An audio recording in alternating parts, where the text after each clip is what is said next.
You know, the suburbs, man, they're not what the brochures promise, right? You buy into the quiet streets and the community pool, thinking you've hit peak adulting, but really, you've just traded city traffic for a brand new form of bureaucratic warfare. And the general leading that war in my neighborhood, Copper Creek Estates, was a woman named Victoria Stone. Or, as everyone whispered, Vicky with a V for vengeance. I was out one perfectly normal Saturday, enjoying the one true freedom left to a man, the glorious, deafening roar of my old Sears lawnmower, when I heard it. A voice, surgically precise and sharp enough to cut through a 7-horsepower engine, shrieked, "Mr. Davies, excuse me. I've been pressing your bell for 7 minutes." I choked the engine dead. The sudden silence was heavy, broken only by the angry ticking of the hot metal and the furious drumming of a pen against a clipboard. There she was, standing 6 feet from my fescue, like it might leap out and contaminate her. Victoria, the self-appointed queen of the Homeowners Association. She was impeccably dressed in a blinding white visor, a tailored lilac polo, and khaki shorts so aggressively starched they looked like cardboard. And that clipboard, always the clipboard. "Leonard," she said, her voice tight with that practiced, forced politeness that only precedes absolute tyranny. "We need to discuss your mailbox. Specifically, its egregious lack of conformity." I looked at my mailbox. It was black. It held mail. It was a metal box doing its one job. "It seems functional, Victoria. Did it eat a bill again?" "I'm sure you're aware," she replied. And that phrase, I swear, had enough concentrated condescension to sink an aircraft carrier. That per our foundational covenants, Article 4, Section 2, all fixtures must be uniform, inoffensive, and maintained. She stepped 1 foot onto my lawn, a bold tactical move, and pointed her pen. "Your mailbox post? It's peeling." I squinted. I walked over, leaving dark green footprints on the sidewalk. I leaned in. On the underside of the box, near the hinge, was a single, tiny flake of black paint. I'm talking the size of a pinhead. I could have literally blown it into the next zip code. "Wow, Victoria," I said, mastering my voice. "Incredible eye for detail. Yes, I'll grab some touch-up this weekend." "That will not be sufficient," she snapped, the pen tapping faster, tap, tap, tap. "It's the color, Leonard." "The color?" I wasn't ready for this pivot. "It's black. Same as yours, same as everyone's on the street." Victoria let out a sigh of pure, pressurized impatience. "I'm referring to the post, Leonard. Your post is shadow beige. The original builder specification, the approved palette for this block, is misty taupe. They are, clearly, vastly different hues." She shoved the clipboard into my face. Attached was an official HOA swatch card. I looked at shadow beige and misty taupe. It was like being asked to identify the evil twin in a pair of identical mud puddles. They were, for all intents and purposes, the exact same shade of architectural depression. "Victoria, I truly cannot distinguish the difference. And that," she declared, snatching the clipboard back, "is the fundamental problem." I stood there, covered in grass and dumbfounded. "So, you want me to repaint my entire post, because it's the wrong flavor of bland?" "I want you to be in compliance," she said, her voice dropping to a theatrical whisper. "The covenants, Leonard, are the thin beige line between civilization and, well, that." She gestured vaguely towards the next development where I'd heard a family once owned a minivan that was 7 years old. The horror, indeed. "You have 14 days, she concluded, making a sharp, decisive check mark. "After that, we begin assessing the non-negotiable $50 fine. It doubles every week. Have a marvelous, compliant afternoon." And she marched back to her beige kingdom, the swishing of her shorts a symphony of satisfied power. I started the mower back up, but the joy was gone. The simple fact was, I had forgotten about it. My boss was hinting at a corporate reshuffle, my old pickup was making a new, expensive-sounding click, and the exact hint of my mailbox post didn't even crack the top 20 of my existential anxieties. 2 days later, the crisp, cream-colored envelope arrived. Homeowners Association Covenant Violation Official Notice. It was a masterpiece of passive-aggressive bureaucracy. It quoted Article 4, Section 2. It included a grainy, zoomed-in photo of the offending paint speck, circled in angry red ink. The fine, $50, $100, $200, $400. An $800 fine in a month, all over a non-compliant beige post. I looked up from the letter. Across the street, Victoria was watering her immaculate flower beds, wearing her visor. She saw me. She gave me that tight, smug, little wave. The kind of wave that says, "Checkmate, Leonard. Now fetch the taupe." Oh, it was on. It was so completely, utterly on. That night, I stood in the paint aisle, staring at the great wall of beige. Misty taupe was there, surrounded by colors like off-white paralysis and ecru despair. My rational side, the side that paid the mortgage, screamed, just buy the stupid $20 can. End the war. But as I reached for it, I felt this irrational, primal rage boiling up. It wasn't about the color. It was about the control. It was about her weaponizing utter blandness to find me into submission. It was about that smug wave. I called my buddy, Stan. "Dude, just get the right beige." Stan groaned over the sound of his baby monitor. "It's the HOA. You can't beat them. They're like the mafia with better landscaping. It's not worth the fine." "No, Stan." I paced the aisle. "It's the principle. She fined poor old Mrs. Gable for having her garden gnome in the wrong pose last month. She needs a message. A clear, utterly compliant message." A compliant message? What does that even mean? I leaned against a shelf, frustrated, and started scrolling through some old hobby forums. And that's when I saw it. A video of a custom-painted supercar. At first, it looked like a deep, wet black. But as the light hit it, it exploded into deep electric purple, then emerald green, then fiery volcanic gold. The title read, "Fresh Quantum Chroma 7-Stage Finish." A supernova went off in my head. My pulse quickened. A slow, malevolent grin spread across my face. "Stan, I gotta go. I have an idea. A very, very compliant idea." I left the store, leaving the misty taupe exactly where it belonged, on the shelf. Finding that paint wasn't easy. You don't just ask for cosmic nebula glitter at the local hardware store. My initial calls were deeply discouraging. The high-end auto body shop quoted me $9,000 minimum. When I said, "It's not a car, it's a mailbox," the bored voice on the other end just covered the receiver, and I heard distant, coarse laughter, followed by a dial tone. I was scrolling through the internet's back roads when I found it. Mix custom finishes and cycles. If it sits still, we can paint it. The address led me to a gritty row of warehouses by the old train yard. I walked into the shop. The air was thick with the smell of grease, acetone, and rebellion. A massive man, built like an ice machine, with arms covered in tattoos, was airbrushing a motorcycle tank. He didn't look up. Closed. Appointment only. I'm Leonard Davies. I want the Chameleon Nebula 7-Stage, UV reactive, thermochromic paint, for a mailbox. Mick killed the compressor. The silence was jarring. He turned around, wiping his hands on a filthy rag. He stared at my sensible khakis. He stared at my face.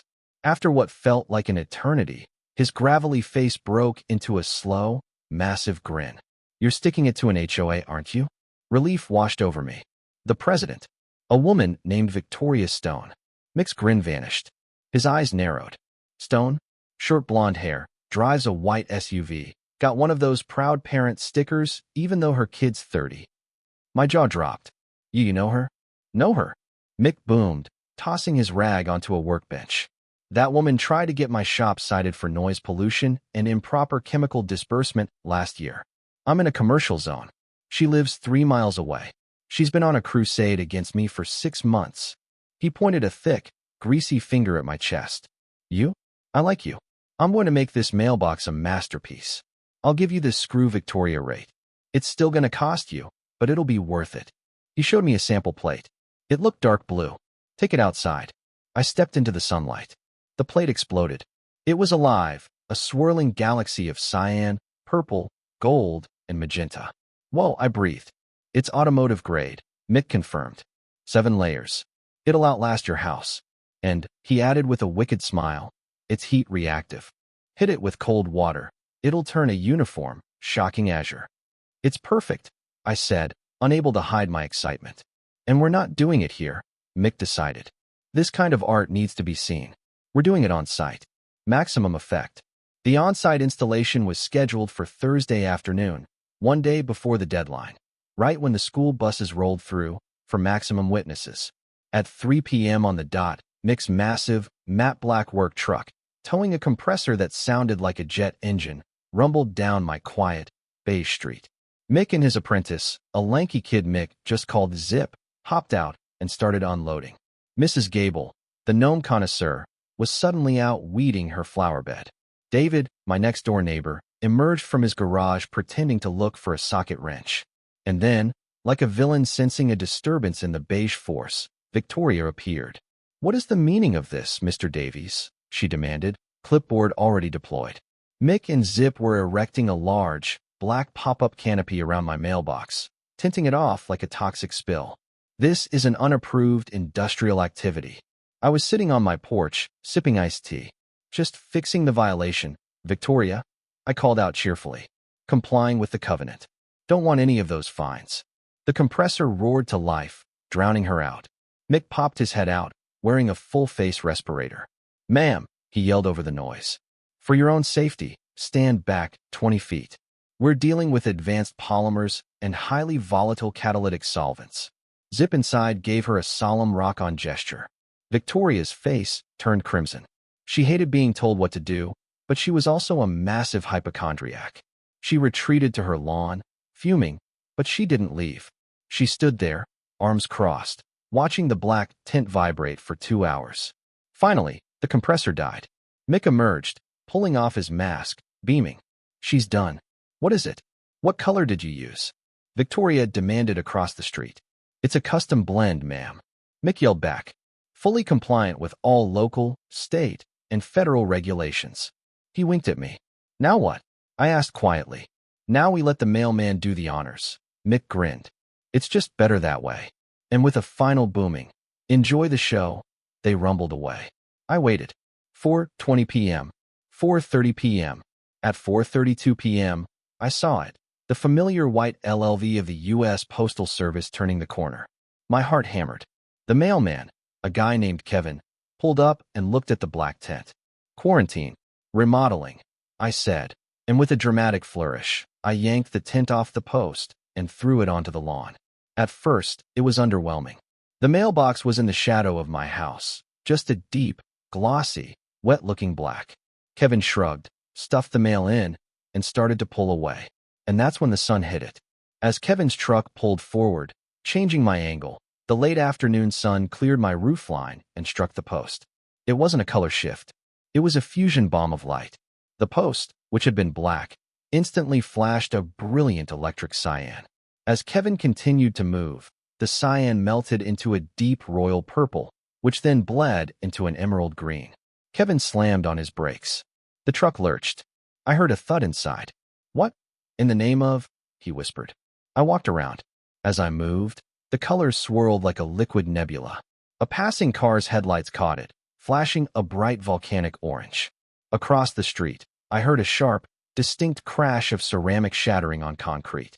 Victoria was on her porch, staring. The shattered pieces of a world's best HOA president mug were at her feet. "Holy," Kevin the mailman whispered. It's gorgeous." "It's compliant, Kevin," I smiled. "No more peeling." The mailbox became an instant local legend. By Saturday, there was a constant, slow crawl of cars driving past my house. Teenagers parked on the sidewalk. "Dude, is it hot?" one of them asked. "Oh," I said, remembering. "It changes with temperature. Watch." I grabbed the hose and gave the post a quick spray. The cold water hit it, and the entire multicolored surface instantly flashed to a uniform, deep, shocking azure before slowly warming and fading back to the swirling galaxy. The teenagers let out a collective whoa. Later that day, David, my terrified next-door neighbor, shuffled over, pretending to check his hedge. He'd been fined 3 times for his garden gnome, unapproved statuary, his basketball hoop, recreational apparatus, and his wind chimes, acoustic nuisance. "Leonard," he whispered, cupping his hand to his mouth even though we were 20 feet apart. "What did you do?" "Just fixing a violation, David. It's magnificent. It's like a space yacht," he breathed, eyes wide. Victoria's been speed walking around the cul-de-sac for an hour, just muttering. "What color do you tell her it is?" "All of them, David. All of them." The piece lasted exactly 5 hours. That evening, I retrieved a crumpled piece of pale pink, Flower embossed stationery from my mailbox. Victoria's personal note card. Your obscenity. This is a flagrant and deliberate assault on the senses and a display of grotesque tackiness. Remove it. Remove it now. The now was torn from the force of her pen. The next day, Sunday, I saw them, flashing red and blue lights painting my living room wall. My stomach dropped. I went to the door. A police cruiser was parked at my curb. Victoria was in her yard, arms crossed, pointing at my mailbox. 2 officers got out. Sergeant Reynolds, the older one, looked exhausted. The rookie, Officer Kim, looked alert and was biting her lip. "Afternoon, sir," Reynolds sighed. "We got a call about a public disturbance. Specifically, a dangerously bright and distracting structure." She also mentioned illegal pyrotechnics. "It's a mailbox, officer," I said. "It's a road hazard. It's blinding. It's holographic," Victoria shrieked. Officer Kim stepped a little closer. "Sir, I have to ask, what is that paint? It's incredible. Custom. Thermochromic. Watch this." I splashed cold water on the post. Whoosh. It flashed deep azure. "Whoa," Kim breathed. "Ma'am," Reynolds called out, his patience audibly shredding. "It's a mailbox. There is no ordinance against an ugly mailbox. It's not reflective. I can't see my reflection. And it has clearly visible house numbers per U.S. Postal Code 3.4.1. You checked that, didn't you, Mr. Davies?" "I checked that, officer," I confirmed. Reynolds nodded, giving me a flicker of respect. He keyed his radio. "Dispatch. Show 1 Adam 12 clear. Situation is a mailbox." "No, I'm not kidding. It's just paint." As they pulled away, Officer Kim turned her head and gave me a subtle, quick thumbs up. Victoria, however, was not one to concede. By Sunday evening, a new flyer was on every door. Bright red paper, badly photocopied. "Emergency HOA meeting tonight. 8 p.m. My garage. Attendance mandatory." At 7:55 p.m., I walked over. Her garage was packed. Victoria stood behind a podium, voice trembling with rage. "This carnival he has installed," she hissed, pointing at me, "is an assault on our property values. It is a gateway. Today, a disco mailbox. Tomorrow, cars on lawns and chickens. People will be raising chickens." I saw Mrs. Gable mutter, "Chickens." Victoria held up a paper. "I move we add Section 4B. All mailboxes must be a single, solid, neutral color and must not possess any iridescent, reflective, or special effect properties. We need a 2/3 vote." I raised my hand. "I just have a question, Victoria. I was cited for 2 things, peeling and an unapproved color. I fixed the peeling. And as for the color, I read Article 4, Section 2. It says misty taupe is preferred. It doesn't say it's mandatory. It's a suggestion. And it says nothing about how many colors a mailbox can be at one time, or if it's allowed to change." The garage was silent. Victoria snatched her copy, flipping through it frantically. "That's a loophole. A trick. It's the rules, Victoria," I said. "The ones you wrote." David, bless his nervous soul, cleared his throat. "He's technically right, Victoria. The covenant suggests. It doesn't mandate." Victoria looked like she was about to spontaneously combust. "This meeting," she finally choked out, "is adjourned." She had been beaten by her own rulebook. But she didn't stop. She launched a second campaign, needing 34 out of 50 votes, running on pure fear. David whispered the secondhand reports. She told the Pattersons the chemical reflections would kill their grass. She told the new family on the corner it was a known gang sign. I knew I couldn't fight her way. So, I hosted a barbecue. Burgers, beers, and a colorful attraction this Saturday. My place. People came out of curiosity, for the free beer, and because they were tired of living in a beige dictatorship. She fined me for my son's bicycle being visible for 45 minutes, one neighbor complained. She said my welcome mat was the wrong font. "This isn't about my mailbox," I declared, standing on my porch, raising my beer.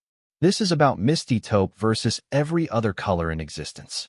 Are we going to let one woman with a clipboard tell us how to live?" A cheer went up. "To the gnome," someone shouted. The official vote was held a week later. Victoria looked strained. The ballots were counted. She looked up, her face ashen. "The count," she whispered, "was 22 yes and 28 no." She was routed. I was enjoying my victory a few days later when I saw it. Mixed matte black truck rumbling down the street. My heart sank. He pulled up, beaming. "Kit, you're a legend. My business has tripled. I'm calling the paint the Freedom Finish. I've got 3 guys in this neighborhood alone who want their mailboxes done." "Mick, no. We don't need a chromatic arms race." "Nonsense," he clapped me on the back. "This is a renaissance. I'm here to do the first one, your buddy David. He wants the blue to silver to black flip. Says he's liberating his gnome." Sure enough, there was David, standing on his porch, hugging his garden gnome. I had one, but I had unleashed a psychedelic monster. Over the next month, the street changed. David's mailbox shimmered. The Pattersons painted theirs red to gold. Mrs. Gable painted her entire front door a non-compliant, bright, sunny yellow. The HOA just dissolved. The fine stopped. Then I saw Victoria. She came out of her house, holding a box of gardening tools. She stopped, looked at my pulsing purple mailbox, looked at David's blue flip, looked at Mrs. Gable's yellow door. She stood there frozen.